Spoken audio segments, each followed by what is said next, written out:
무너진 제단을 수축하십시오라는 제목으로 함께 같이 은혜를 나누도록 하겠습니다. 바로 엘리야 선지자에 관한 이야기입니다. 엘리야 그러면 다른 어떤 선지자보다도 정말 큰 기적을 일으킨 그런 선지자입니다.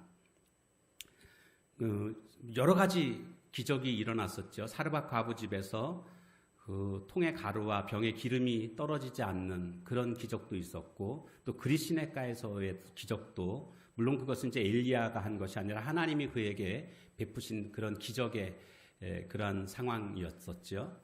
그런가 하면 사르밧 과부의 아들이 죽었을 때에 엘리야가 그 아들을 살려내는 그런 기적도 있었습니다. 근데 뭐니 해도 가장 큰 기적이라고 한다면 지금 온 백성들이 다 지켜보는 앞에서 바알과 아세라 선지자 850명과 갈멜산에서 기도 대결해서 승리한 것, 하늘에서 불이 내리는 신이 참신이다, 이렇게 제안을 했고, 결국 엘리야가 기도했을 때에 불이 내림으로 말미암아 여호와가 참신임을 나타냈던 이 놀라운 사건이 있지 않습니까? 그런데 이 사건 속에서 우리가 좀 하나 궁금한 생각이 듭니다. 왜 하필 하늘에서 불이 내리는 신이 참신일까? 지금 상황에서라고 한다면 물이 내려야 합니다. 비가 와야 됩니다. 3년 6개월 동안 비가 오지 않았기 때문에 비를 내리게 하는 신이 참신이다, 이렇게 해야지 옳지 않습니까? 그런데 왜 하필 물하고는 정반대인 불이 내리는 신이 참신이라고 그렇게 엘리야가 제안을 했을까? 이 두 가지로 생각해 볼 수가 있는데, 그 첫 번째는요, 초자연적인 것을 통해서 참신의 진위를 결정하기 위해서라고 할 수가 있습니다. 비가 내리면 좋기는 하지만 3년 6개월 동안 비가 오지 않았다는 것은 이제는 비가 올 수도 있다라는 것 아닙니까? 근데 마침 비가 왔습니다. 그러면 사람들이 어떻게 생각하냐 하면 참신이 그 비를 내렸다라고 생각하기보다는 이제 비가 내릴 때가 원래 되지 않았냐, 이런 생각들을 한다는 겁니다. 그러니까 하늘에서 비가 내리는 거, 그게 무슨 대수냐, 그게 무슨 기적이냐, 이렇게 생각할 수 있다라는 거죠. 그래서 이런 자연적인 현상이 아니라 초자연적인 현상을 통해서 하나님이 진짜 신이다, 이것을 나타내고자 했던 겁니다. 하늘에서 불이 내릴 리는 없지 않습니까? 그래서 하늘에서 불이 내리는 것으로 인해서 참신을 가리자, 이렇게 엘리야가 제안을 했던 거고요. 또 하나는요, 이것은 좀 신학적인 내용인데요, 구약의 신학적인 배경을 생각해 보면 하늘에서 불이 내린 것이 3번이 있었습니다. 그 첫 번째를 살펴보게 되면 레위기 9장에 성막이 처음 지어졌을 때 이제 아론이 첫 번째 제사장이 되었고, 그때 제물을 올려놓으니까 불을 붙이기 전에 하늘에서부터 불이 내려서 그 제물을 다 태우게 되는 이런 일이 있었습니다. 두 번째 하늘에서 불이 내렸던 것은 다윗이 타작마당, 아라우나의 타작마당을 구입하고 난 이후에 거기에서 하나님께 제사를 드렸는데, 그때도 역시 하늘에서 불이 내림으로 말미암아 제물을 불살르는 이런 일이 있었습니다. 세 번째는 그 아라우나의 타작마당이 나중에 솔로몬이 그곳에서 성전을 짓게 됩니다. 솔로몬 성전이 바로 그 위치입니다. 거기서 성전을 짓고 나서, 역대하 7장이죠. 거기서 하나님께 기쁨의 제사를 드리게 됩니다. 온 백성들이 지켜보는 앞에서 또 하늘에서 불이 내림으로 말미암아 제물을 불살르는 이런 일이 있었습니다. 그러니까 이 3번의 하늘에서 불이 내리는 이 사건들을 통해서 우리는 공통점을 발견하게 되는데, 거기에 제물이 있었다는 것과 그 제물을 하늘에서 불이 내림으로 말미암아 불살랐다는 이와 같은 공통점을 찾을 수가 있습니다. 제물이 의미하는 것은 뭡니까? 헌신입니다. 하나님께 대한 특별한 헌신이 있을 때에 하나님께서는 역사하시고 하나님의 임재를, 하나님의 능력을 나타내셨다라는 것을 우리가 발견하게 됩니다. 그래서 지금 하나님과 바알 사이에서 우왕좌왕하고 있는, 아니 하나님을 배신한 이 백성들에게 하나님을 온전히 섬길 것을, 하나님 앞에서 온전한 헌신을 할 것을 지금 엘리야는 알려주고자 했던 것이고, 그와 같이 헌신하는 자에게 하나님은 어떻게 역사하시는지 하나님의 능력을 백성들에게 보여주고자 하늘에서 불이 내리는 이 제안을 했던 것이다라는 것을 알 수가 있습니다. 그래서 이제 엘리야가 기도하니까 하늘에서 불이 내리는 장면을 보게 되는데, 우리가 집중하고 싶은 것은 기도했다라는 것입니다. 기도를 통하여서 불이 내렸다라는 겁니다. 바알과 아세라 선지자도 그들 나름대로 기도를 했습니다. 그러나 전혀 불이 내리지 않았습니다. 왜냐하면 가짜 신이기 때문입니다. 그런데 엘리야는 기도하자마자 시간도 오래 걸리지 않았습니다. 하늘에서 불이 내리는 모습을 볼 수가 있고, 제단에 올려놓은 제물뿐만이 아니라 거기 돌과 또 흙, 그리고 도랑을 이렇게 팠었는데 거기다 물을 12통이나 붓지 않았습니까? 물을 부음으로 말미암아 도랑에 물이 가득했었는데 그 도랑에 있는 물까지도 다 불태웠습니다. 성경 용어로 보니까 핥은지라 이렇게 되어 있습니다. 핥았다 그러면 저는 그 소가 생각이 납니다. 저 할아버님 소 키울 때 소가 이렇게 핥는 모습을 볼 수가 있었거든요. 그 혀가 길더라고요, 생각보다. 그거 핥으니까 그냥 핥는 순간 싹 없어지더라고요. 이 불이 일반적인 불이 아닙니다. 일반적인 불 같으면 어떻게 됩니까? 처음에 지푸라기에 불이 붙고 조금 장가지에 그다음 불이 조금 붙어서 조금 더 커지다가 나중에 큰 장작에 불이 붙음으로 이제 불이 커지는 것 아닙니까? 이게 일반적인 불의 모습입니다. 그런데 엘리야의 제단에 지금 여호와의 제단에 불이 임했던 이 불의 형태는 그게 아니고요. 처음부터 그냥 몇십만 도가 그냥 내려가지고 한꺼번에 다 태워버린 것이라는 것을 알 수가 있습니다. 이것은 그냥 우리가 생각하고 있는 그런 일반적인 불이 아니라 특별한 불이다라는 것을 알 수가 있습니다. 오늘 함께 생각해보고 싶은 것은 엘리야는 이렇게 기도의 응답을 받은 아주 특별한 사람이었지요. 그런데 그에 비해서 오늘 나는 어떤 자인가 생각해보면, 나는 과연 기도의 응답을 받고 있는가? 아니, 나는 왜 기도의 응답을 못 받지? 이런 생각을 가지고 있는 분들이 있다면 오늘 엘리야가 응답받은 세 가지 비결을 발견하게 됩니다. 오늘 본문을 통해서 엘리야가 응답받은 세 가지 비결이 있다면 무엇인가? 그것을 우리의 기도에 그대로 적용할 수만 있다면 그때 살아계신 하나님 지금도 살아계시고 똑같이 지금도 역사하실 줄로 믿습니다.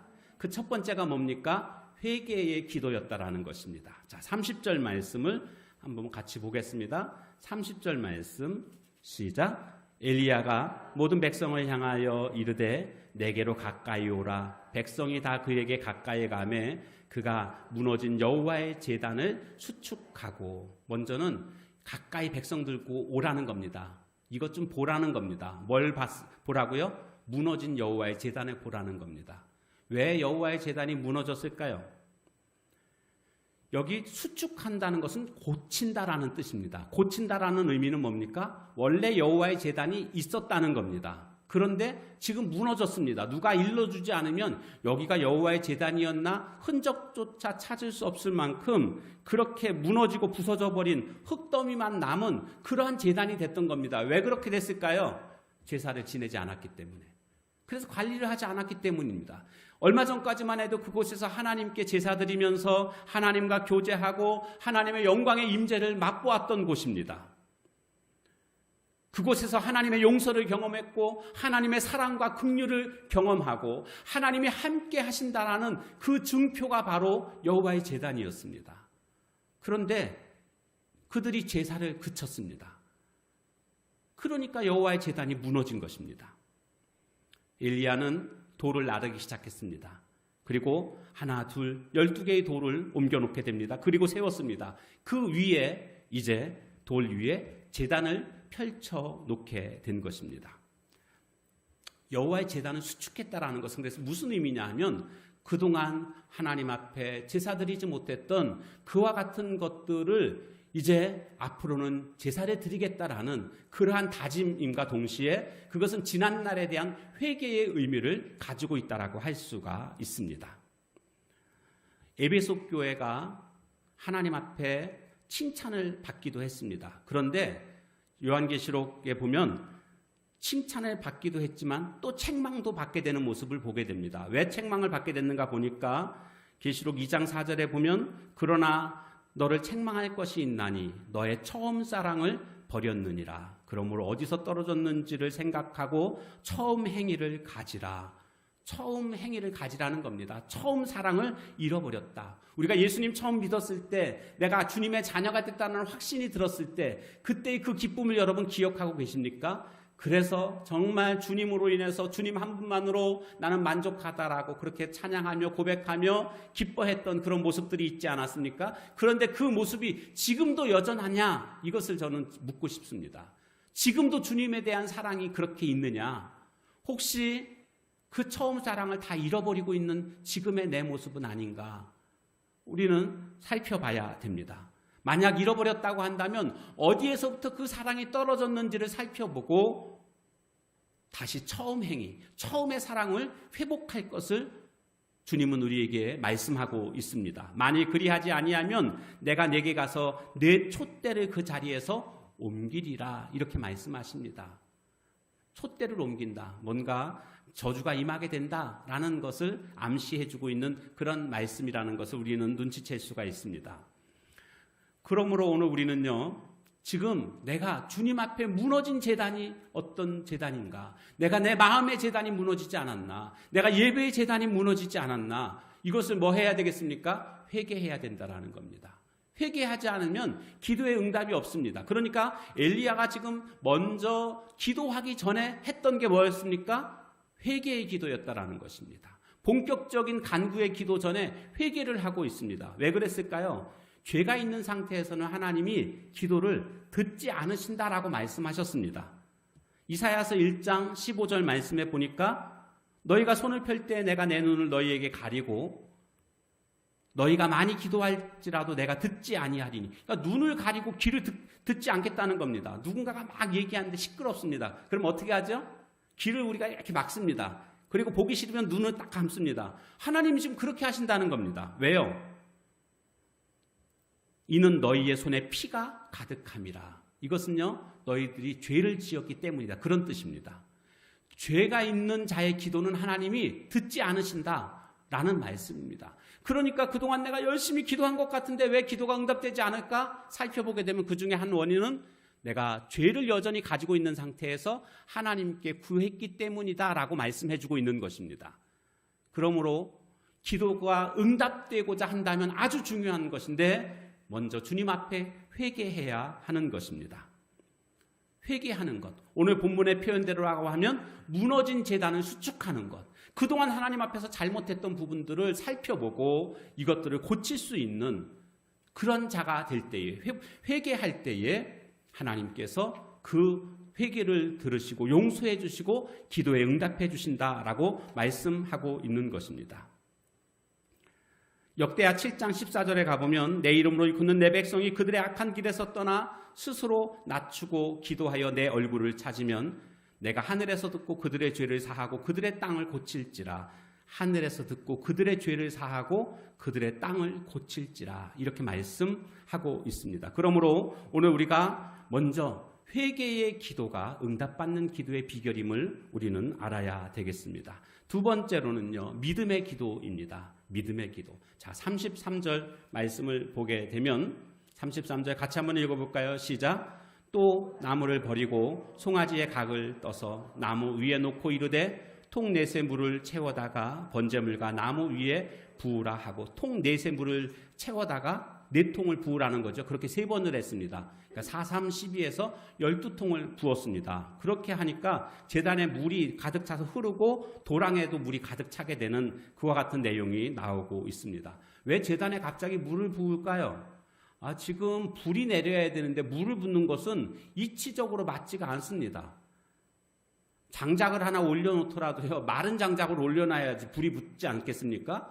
그런데 지금 장작에다가 물을 갖다가 붓는 겁니다. 그래서 온 장작도 다 불에 타게끔, 모든 재물도 다 물에 적시는 이와 같은 행위를 합니다. 너무 무모한 행위라는 생각이 들지 않습니까? 그런데 이것은요, 엘리야 선지자의 믿음의 행위입니다. 무슨 뜻이냐 하면 하나님이 내리시는 그 이 여호와의 불이라는 것은 이와 같이 젖어 있는 상태라 할지라도 얼마든지 이것을 다 태운다라는 겁니다. 그리고 지금 생각해 보면 3년 6개월 동안 비가 오지 않았습니다. 온 사방이 다 아주 바짝 말아 있는 건조주의보가 내려졌을 법한 그런 상황 아닙니까? 어디선가 불티 하나만 탁 날라와도 불이 확 붙을 수 있는 그런 상황입니다. 엘리야는요, 이런 우연의 일까지도 미연에 방지하는 겁니다. 그런 것을 원하는 게 아닙니다. 그래서 그런 것으로 인해서 불이 붙었다라는 그런 소리를 듣기 싫어서 아예 그냥 물을 가득가득 붓게 되는 겁니다. 그리고 여호와의 불이 임하게 되면 이 모든 것들 비록 다 젖었다 할지라도 이것을 다 태울 수 있을 것이다라는 아주 절대적인 믿음이 그에게는 있었다라는 겁니다. 이 절대적인 믿음이 있었기 때문에 지금 물을 갖다가 부은 것입니다. 성경에 보면 마태복음 17장 20절에 보면 너희에게 믿음이 겨자씨 하나만큼만 있어도 이 산을 명하여 여기서 저기로 옮겨지라 하면 옮겨질 것이요 또 너희가 못할 것이 없으리라, 이런 말씀이 있습니다. 여기 겨자씨 하나만큼만 믿음이 있어도 이런 말씀이 나오잖아요. 이 겨자씨는요 크기가 1mm 정도 됩니다. 1cm가 여러분 어느 정도인지 아시죠? 거기 1mm 겨자씨 10개를 줄 세워놓으면 그게 1cm입니다. 1mm가 굉장히 작죠. 배춧가에 속하는 그런 것인데 나무처럼 자랍니다. 1m 정도는 기본적으로 자라고요. 토질과 기후가 맞으면 3m에서 5m까지도 자라서 새들이 와서 앉을 만큼 그렇게 나무가 됩니다. 여기서 말씀하고 있는 겨자씨 하나만큼의 믿음이라는 의미는 작은 믿음만 있으면 그런 뜻이 아니고요. 생명력 있는 믿음만 있으면 그런 뜻입니다. 더 구체적으로 말씀드리면 하나님의 능력을 믿는 생명력 있는 믿음만 있으면 이 산을 옮길 수 있다라는 겁니다. 겨자씨 믿음은 바로 그런 의미입니다. 오늘 우리가 이와 같은 생명력 있다라는 것은 뭡니까? 하나님의 말씀이 있으면 그대로 이루어질 것이다 라는 절대적인 믿음을 의미하는 것입니다. 엘리야에게는 바로 그런 믿음이 있었습니다. 그렇기 때문에 지금 850명과 기도 대결을 할 수 있었던 것 아닙니까? 여기서 지면은 죽는 것은 당연하죠. 그럼에도 불구하고 그가 이와 같이 기도 대결을 할 수 있었던 것은 하나님은 살아계시고 하나님은 역사하신다라는 하나님에 대한 절대적인 믿음이 엘리야로 하여금 갈멜산 기도 대결을 하게끔 했던 것이고, 불이 내려도 하나님의 불은 이 모든 것을 다 불태울 수 있다라는 절대적인 그 믿음이 엘리야로 하여금 물을 붓게끔 하는 이와 같은 행위를 했다라는 것입니다. 그러니까 엘리야의 모든 행동 하나하나는, 말 한마디 한마디는 하나님에 대한 절대적인 믿음에 근거해서 이와 같이 하고 있다라는 것을 알 수가 있습니다. 오늘 우리의 기도도 믿음에 근거해서 기도하게 될 때에 그 기도가 땅에 떨어지지 아니하고 하나님께로부터 응답을 받게 되고 놀라운 역사를 일으키게 될 줄로 믿습니다. 마가복음 11장 24절 말씀 한번 우리 같이 한번 읽어보겠습니다. 시작. 그러므로 내가 너희에게 말하노니 무엇이든지 기도하고 구하는 것은 받은 줄로 믿으라. 그리하면 너희에게 그대로 되리라. 기도한 것은 받은 줄로 믿으라. 일단 기도했으면 이미 그 기도가 이루어진 것으로 믿는 것입니다. 그리고 주님은 그 믿음대로 그렇게 해주신다. 그래서 예수님께서 기적을 일으키실 때도 어떻게 하셨습니까? 이것을 내가 믿느냐? 이렇게 물어보셨고, 예, 내가 믿나이다 라고 대답하면 내 믿음대로 될지어다, 이렇게 말씀하십니다. 그러니까 역사는, 기적은 항상 믿음을 수반하고 있다는 것을 알 수가 있습니다. 예수님의 기적을 다 살펴보십시오. 다 동일합니다. 믿음으로 말미암아 기적이 일어나고 있다는 것입니다. 오늘 기도의 응답도 마찬가지 아닐까요? 우리가 믿을 때에 그 믿음대로 하나님의 응답이 오게 되는 줄로 믿습니다. 마지막 세 번째로는 바로 정기적인 기도입니다. 자, 36절 말씀 보시면 저녁 소재 드릴 때에 이렇게 시작하고 있습니다. 저녁 소재 드릴 때에, 그러니까 지금 아침부터 시작된 그 기도가 이 끝나지가 않습니다. 바알과 아세라 선지자들이 정오 때까지 가도 끝나지가 않습니다. 지금 오후까지 계속 넘어가는데도 이제 백성들도 지쳤습니다. 야, 그만 좀 해라, 그만 좀 해라. 이렇게 지금 그들을 제지하고 싶은 마음이 생길 그때쯤이라고 여겨집니다. 엘리야가 멈춰 세웁니다, 이제는. 그리고 이제는 엘리야가 이제 기도를 하게 됩니다. 그런데 엘리야가 기도하기 전에 아까 말씀드린 것처럼 먼저 제단을 수축합니다. 그리고 거기에다가 물을 붓습니다. 그러니까 회개의 기도와 그 다음 믿음의 기도를 드리는 것입니다. 그런데 그리고 나서 이제 언제 기도했는가? 그 기도의 시점이 언제라고요? 저녁 소제 드릴 때에. 저녁 소제 드릴 때에. 소제는 이스라엘 백성들이요 아침 저녁으로 하루에 2번 드리는 기도 시간입니다. 소제 드리면서 제사 드리면서 그때 하나님 앞에 기도하고 있다라는 것이죠. 정기적으로 기도하는 기도 시간입니다. 이스라엘 백성들은 신약 시대에 와서 또 어떻게 바뀌게 되죠? 하루 3번씩 제3시, 6시, 9시 그래서 성경에 보면 제9시 기도 시간에 이런 말씀 나오죠. 그런 게 뭡니까? 3시, 6시, 9시는 오전 9시, 정오, 그 다음 오후 3시를 의미하는 것입니다. 이 기도 시간이 있었다는 것은 뭐냐 하면 그들은 정기적으로 기도했다라는 것입니다. 엘리야의 기도의 응답은요 하루아침에 이루어진 게 아닙니다. 기도의 능력이 갑자기 생겨난 게 아닙니다. 그는 꾸준히 기도했던 그런 정기적인 기도를 통해서 기도의 내공이 쌓이게 되었고 그 실력이, 그 능력이 위기의 순간에 빛을 발하게 된 것이다 라고 우리가 해석할 수가 있습니다. 히스기야 왕은 인생의 가장 큰 위기를 만나게 됩니다. 생명을 이제 끝내야 하는 죽을 병에 걸린 겁니다. 이때에 히스기야에게는 결사적인 기도를 하는 모습을 볼 수가 있습니다. 면벽 기도라고 그러죠. 벽으로 낯을 향하고 그는 하나님께 기도합니다. 하나님은 그 기도를 들으시고 그의 생명을 15년 연장시켜 주셨습니다. 오늘 우리의 삶 속에서도 우리가 치유받기를 원한다면, 우리 삶의 문제를 해결받기를 원한다면 히스기야처럼 기도할 수 있어야 됩니다. 그런데 우리는 이런 생각을 합니다.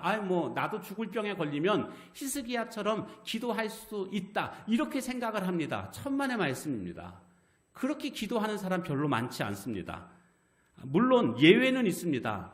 정말 힘드니까 기도함으로 말미암아 그의 믿음이 성장하게 되는 그런 경우도 있지만 사실 많은 경우에는 위기에 직면하게 되면 기도하기보다는요 절망하고 포기하는 것이 대부분입니다. 왠지 아십니까? 기도의 습관이 들여져 있지 않기 때문에 그렇습니다. 평소에 기도하지 않던 사람이 절망적인 순간에 기도할까요? 아니요.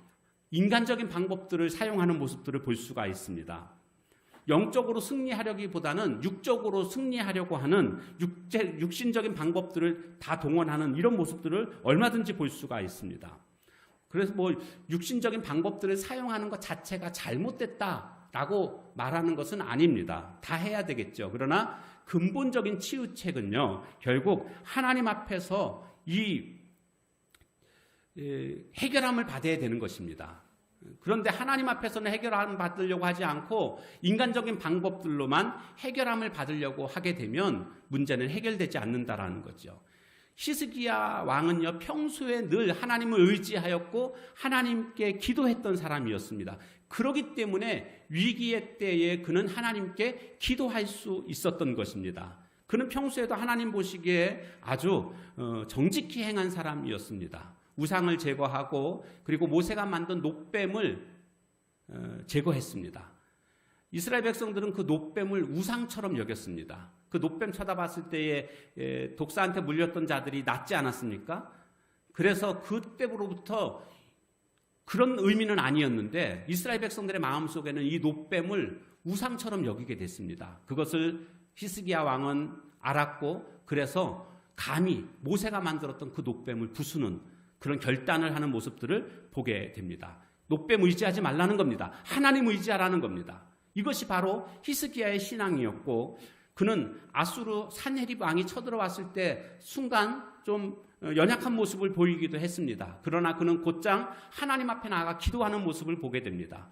사신이 그 편지를 보냅니다. 항복하라는 거죠. 하나님을 막 모욕하면서. 그 내용이 뭡니까? 다른 나라들도 자기 신이 자기의 나라를 지켜줄 거라고 그렇게 했지만 봐라, 다 멸망했다. 너희 신도 마찬가지다. 너희를 지켜줄 줄로 아냐? 착각하지 말아라. 망할 것이다. 뭐 이런 내용들이었습니다. 히스기야는 이 편지를 받아보자 기가 막혔습니다. 그래서 편지를 받아들고 성전으로 올라갔습니다. 성전에 올라가가지고 성전에 올라가서 하나님 앞에 이렇게 편지를 펴놓습니다. 그리고 이렇게 기도하죠. 하나님 좀 보십시오. 이 하나님을 모욕하는 이 내용을 좀 보십시오. 주님은 천지를 창조하신 분 아니십니까? 귀를 여시고 들으십시오. 눈을 떠서 좀 보시옵소서. 산헤립의 사신이 산헤립이 하나님을 이렇게 모욕하고 있습니다. 지금 그렇게 하나님께 기도합니다. 결국 이 기도로 말미암아 이 어려움을 이겨내고 놀라운 하나님의 기적으로 아수르를 물리치는 이런 모습들을 보게 되지 않습니까? 이것이 어디에서부터 왔을까요? 평소 하나님 앞에 기도했던 그런 기도 때문이라는 것입니다. 그러니까 위기 때에 기도하게 된 겁니다. 여러분 어쩌다 하는 기도 안 하는 것보다는 낫죠. 그러나 평소에 꾸준하게 기도했던 사람들에게 기도의 내공이 쌓이는 것이고요. 그 기도의 내공으로 말미암아 기도가 쌓이고 쌓일 때에 기도가 응답되는 것을 우리는 경험하게 될 줄로 믿습니다.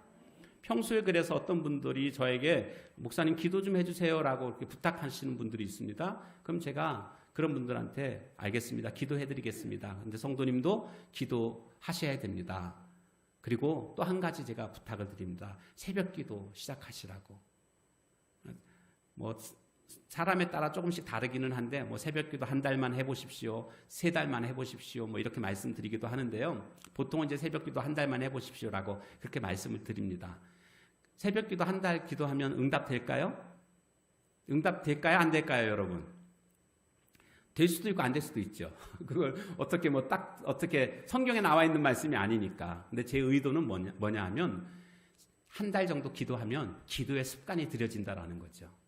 그래서 기도하게 된다라는 거죠. 그 힘 가지고 계속 기도하면 하나님께서 그 기도에 신실하게 응답해 주실 거라는 그런 의미가 담겨져 있는 것입니다. 예수님도 습관을 쫓아 감람산에 가서 기도하시더니 제자들도 함께 같이 기도하러 데리고 가시고 거기에서 제자들에게 말씀하십니다.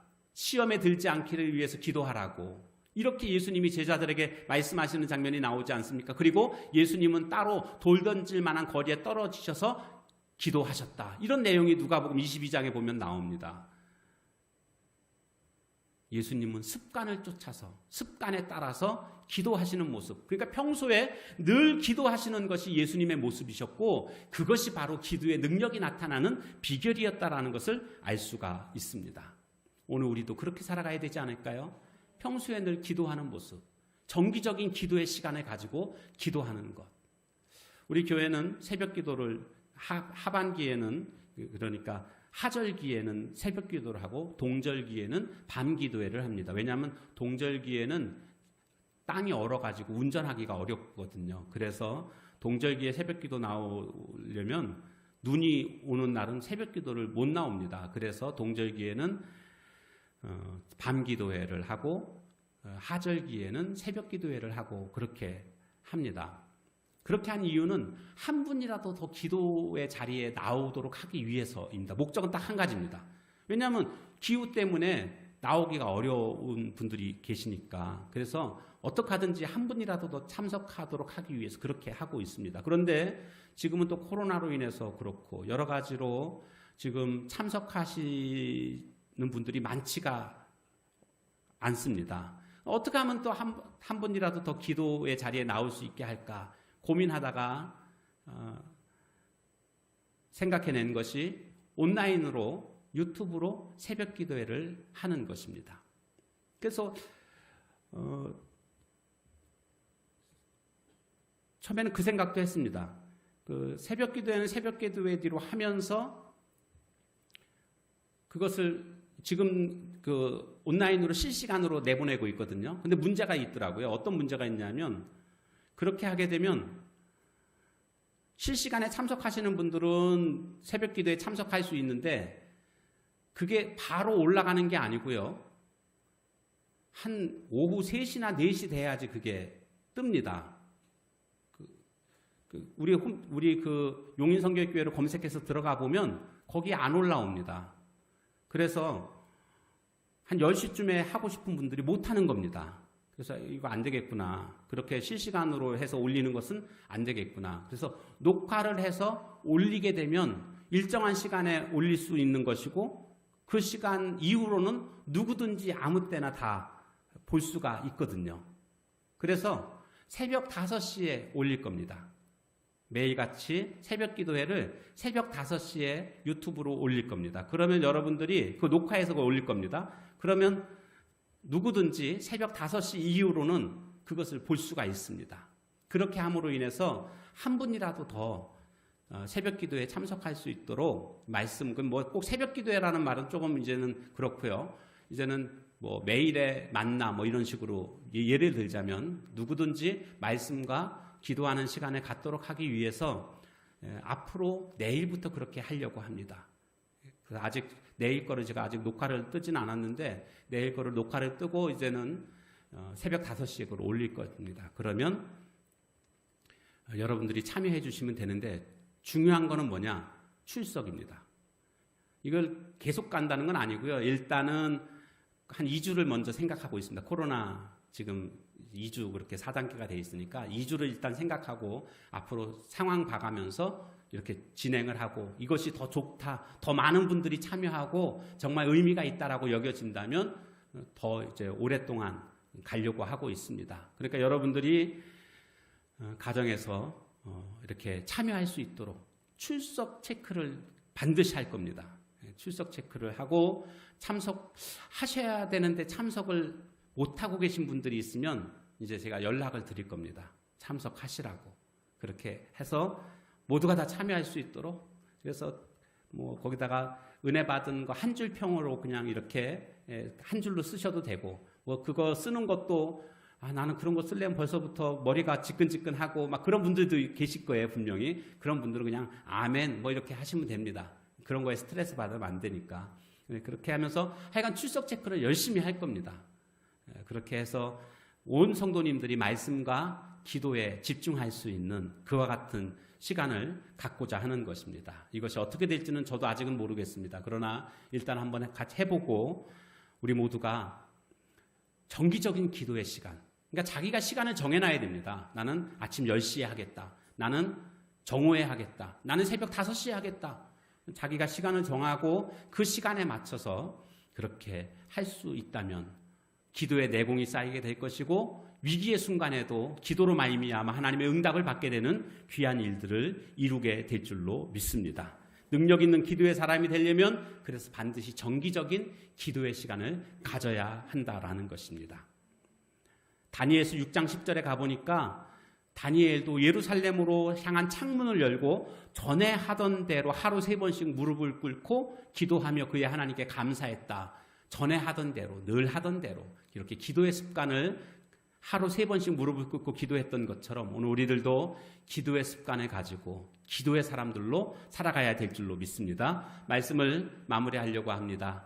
오늘 우리는 엘리야의 기도의 응답을 보게 되었습니다. 어떻게 했길래 그는 도대체 응답을 받을 수 있었는가? 첫 번째는 회개의 기도였습니다.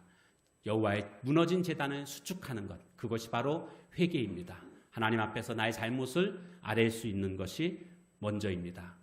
깨끗함을 받아야 됩니다. 그리고 두 번째는 믿음의 기도입니다. 물을 부었습니다. 이것은 믿음으로 말미암은 행위였습니다. 오늘 우리도 이런 믿음을 가지고 주님께 기도해야 됩니다. 마지막 세 번째는 저녁 소재 드릴 때 기도했습니다. 정기적인 기도 시간에 그는 기도했더라는 것입니다. 우리 모두 정기적인 기도를 통해서 기도가 쌓이고 하나님의 응답을 받는 복된 하나님의 종들이 다 되시기를 주님의 이름으로 축원합니다. 함께 같이 기도하도록 하겠습니다. 하나님, 기도의 사람 되게 해달라고, 응답받는 기도 생활 되게 해달라고, 엘리야처럼 기도 응답받아서 하나님 기도로 승리하는 삶을 살아가게 해달라고, 이 시간 나의 기도하지 못함을 하나님 앞에 용서함 받고 회개하고, 그리고 이제는 믿음이 있는 기도, 그리고 정기적인 기도를 통해서 기도의 응답으로 승리하는 삶을 사는 내가 되게 해달라고 우리 다 같이 통성으로 함께 같이 기도합니다. 하나님 아버지, 오늘 엘리야가 하늘에서 불이 내리는 놀라운 기도의 응답을 우리가 보게 되었습니다. 엘리야는 기도만 하면 응답받는 정말 기도의 사람이었음을 볼 수가 있었습니다. 하나님의 기적을 이끌어내는 사람이었습니다. 하나님, 오늘 우리도 그렇게 되고 싶습니다. 내가 기도할 때에 응답되는 것을 우리도 보기를 원합니다. 하나님, 먼저 회개할 줄 아는 자가 되게 하옵소서. 나의 잘못을 주님 앞에 아뢰며 인정하며 깨끗함을 받고 주 앞에 간구하며 나아가는 저희들 되게 하옵소서. 하나님이여, 하나님, 무엇 또한 믿음의 기도를 엘리야가 드렸던 것처럼, 물을 부었던 것처럼 이런 담대한 믿음의 행위가 오늘 우리에게 있어야 되고 있습니다. 의심하지 않고 하나님 기도한 바는 그대로 이루어질 것으로 믿고 바라는 그러한 모습이 오늘 우리에게 있게 하옵소서. 주님, 또한 정기적인 기도, 저녁 소재들을 기도했던 것처럼 하나님, 우리의 기도의 내공이 쌓이고 기도가 쌓임으로 말미암아 응답되는 것을 우리가 믿습니다. 주여, 더 열심히 간절히 시간을 정해놓고 기도하는 기도의 사람들 다 될 수 있도록 하나님 역사해 주시옵소서. 하나님, 그러므로 말미암아 이제 우리의 기도 생활에 활력이 있고 응답이 넘치며 하나님 기도로 말미암아 주님과 교제하며 기도의 응답으로 하나님께 영광 돌리는 우리의 삶이 다 될 수 있도록 하나님 함께해 주옵소서. 예수님의 이름으로 기도합니다. 아멘. 하나님, 감사합니다. 오늘 응답받는 기도는 회개의 기도요, 믿음의 기도요, 정기적인 기도가 응답을 이끌어내는 기도임을 깨닫게 됩니다. 하나님, 우리의 죄악을 용서해 주옵소서. 기도하지 못한 죄를 용서해 주시고 하나님 앞에 더욱더 잘못된 부분들, 무너진 제단을 수축하는 저희들 되게 하옵소서. 믿음의 기도를 통해서 담대함으로 나아가게 하시고 조금도 의심하지 않도록 하나님 도와주시며 정기적인 기도를 통해서 기도의 내공을 쌓고 기도가 쌓임으로 말미암아 하나님의 응답을 이끌어내는 저희들 삶이 되게 하옵소서. 예수님의 이름으로 감사하며 간절히 기도하옵나이다. 아멘.